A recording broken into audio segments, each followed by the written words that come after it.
A deposit protection scheme is a scheme designed to protect both landlords and tenants through the security deposit process. In the past, unscrupulous landlords and agents have assumed that that deposit belongs to them. It doesn't, it belongs to the tenant, and the deposit protection schemes are there to ensure fair play. There are 3 different protection schemes in the UK. There's the TDS, the Tenants Deposit Scheme, which we use. There is the DPS, the Deposit Protection Service, and My Deposits. Each one of those have been authorised by the government to transact business, and no other scheme is authorised.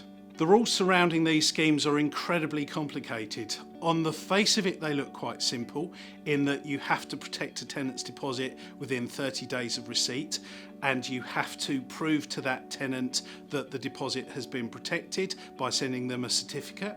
You also have to send them the details of the scheme that it's protected with, and on the face of it, that would seem fairly straightforward. There are all sorts of other rules that can trip landlords up, and landlords need to be incredibly careful because, for example, if they don't send a proof of deposit to a guarantor or a third party that's paid the deposit on behalf of the tenants, they can fall foul of the law. And the consequences for falling foul of the law are punitive. So, for example, a tenant can claim back their deposit plus 3 times that deposit.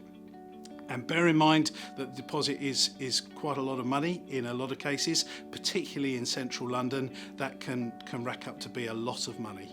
So you need to be really careful with registering the tenant's deposit. At the end of the tenancy, we will first contact the landlord with a copy of the inventory that was carried out at the start of the tenancy and a checkout report that was carried out at the end of it. We will ask the landlord whether they want to make any claim against the tenant's deposit.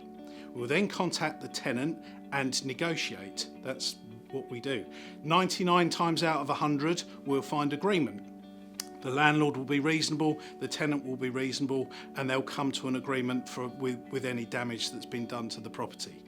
Where they can't find agreement, we'll send the case off to the TDS, in our case, the Tenancy Deposit Scheme, and they will adjudicate with someone called an ICE, an independent case examiner, who will look at it and be completely fair and impartial in the judgment that they give.